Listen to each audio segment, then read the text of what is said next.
राजस्थान के मुख्यमंत्री भजनलाल शर्मा ने उदयपुर के दूध तलाई वन क्षेत्र में 77वें राज्य स्तरीय वन महोत्सव का शुभारंभ किया। इस अवसर पर उन्होंने 33 करोड़ रुपए की लागत से विकसित होने वाली चंदन वन परियोजना की भी शुरुआत की। कार्यक्रम में पर्यावरण संरक्षण और हरियाली बढ़ाने पर जोर दिया गया।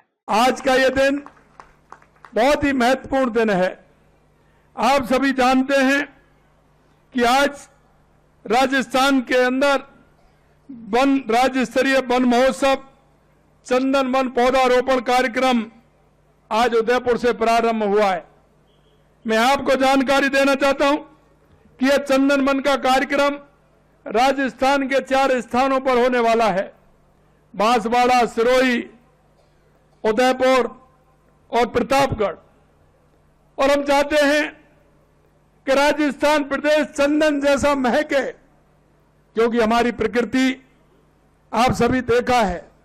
और आप उदयपुर की मैं बात करूं, उदयपुर संभाग की मैं बात करूं, तो यह क्षेत्र राजस्थान का कश्मीर है।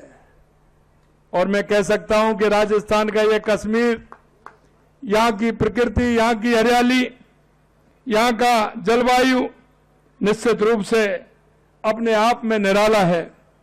प्रकृति और वन संपदा का अद्भुत वरदान मिला हुआ है। जलवायु परिवर्तन की चुनौती का सामना कर रही ये केवल पर्यावरण का प्रश्न नहीं बल्कि मानव अस्तित्व का संकट भी है। आप देख रहे हैं लगातार जिस तरह से समुद्र का बढ़ता स्तर, बढ़ती गर्मी, प्रदूषित हवा, खराब पानी, तेजी से खत्म हो रही जैव विविधता आने वाली पीढ़ियों के जीवन पर निश्चित रूप से असर डालेगा। हमें आने वाली पीढ़ी को सुरक्षित भविष्य देना है तो वृक्षारोपण और वन संरक्षण जन आंदोलन बनाना होगा।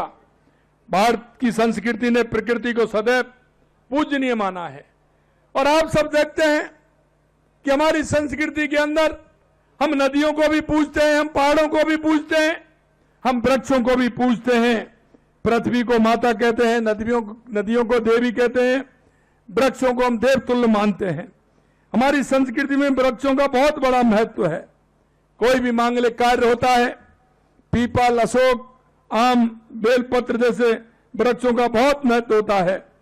हमारी सांस्कृतिक परंपराएं, चाहे हरियाली तीज हो, बसंत पंचमी हो, महाशिवरात्रि हो, होली हो, ये सभी कहीं ना कहीं प्रकृति और पर्यावरण से जुड़ी हैं।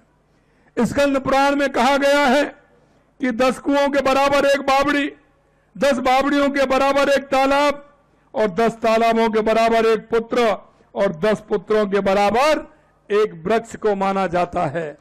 क्योंकि हम हमारी प्रकृति को सजो के चलते हैं। यह प्रकृति हमें सब कुछ देती है। आप देख सकते हैं हमारे जीवन यापन के लिए वो सारी सुविधाएं हमारी यह प्रकृति देती है और हमें निश्चित रूप से हमारी प्रकृति का ध्यान रखना चाहिए। राजस्थान में पर्यावरण संरक्षण की ऐसी परंपराएं और मिसाल बनती हैं जो दुनिया में कहीं नहीं मिलती हैं। आज के इस अवसर में मां अमृता देवी को नमन करता हूं, जिन्होंने वृक्षों